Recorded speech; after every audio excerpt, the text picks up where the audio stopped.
السلام علیکم ورحمۃ اللہ وبرکاتہ۔ الحمد للہ رب العالمین،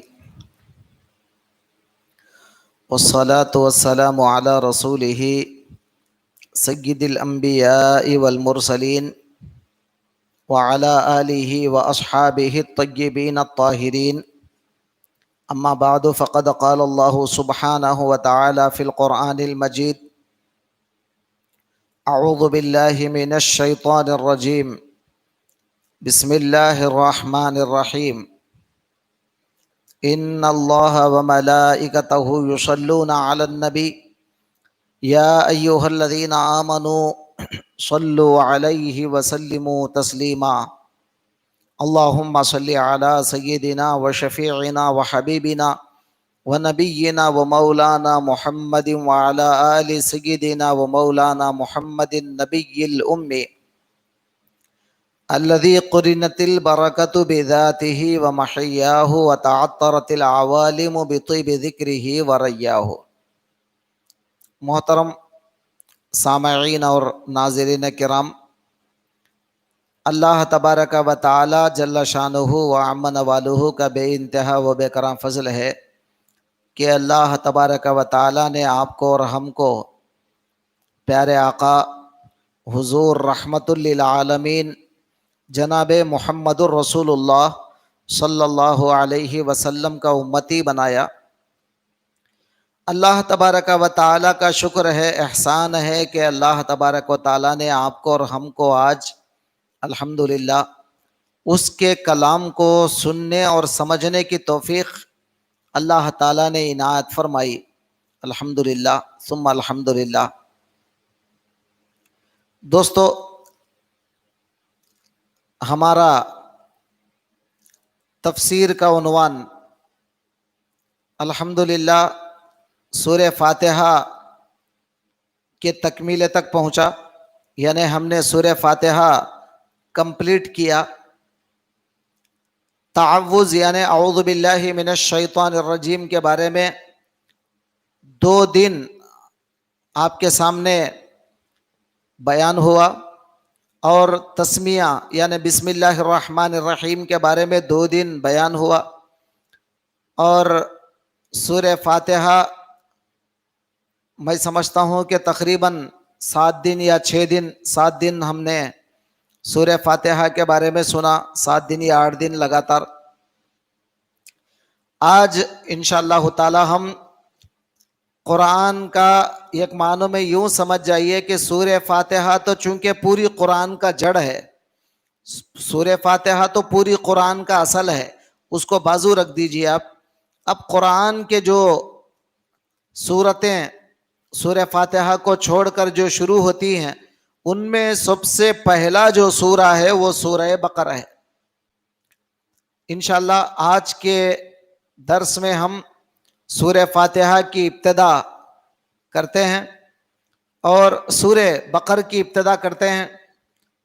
آج میں آپ کو سورہ بقرہ کا نام بقرہ کیوں رکھا گیا، ایک چھوٹی وجہ اس کی بتا کر آگے بڑھ جاؤں گا۔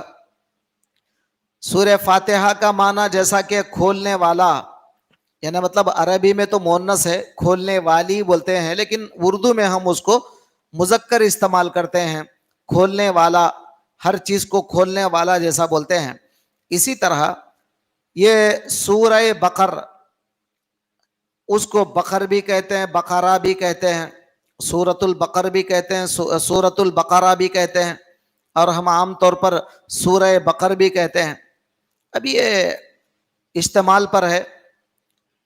اب یہ جو لفظ ہے بقر، عربی میں بقر گائے کو کہتے ہیں، عربی میں جو بقر ہے وہ گائے کو کہتے ہیں۔ اور آپ کو پتہ ہونا چاہیے سوروں کے جو نام رکھے جاتے ہیں، سوروں کے جو نام رکھے جاتے ہیں یا صحابہ جن ناموں سے سورتوں کو پکارتے ہیں، ان سورتوں کا نام بتاتے ہیں۔ بعض سورتوں کے نام تو خود حضور صلی اللہ علیہ وسلم نے بتائے، اور بعض سورتوں کے نام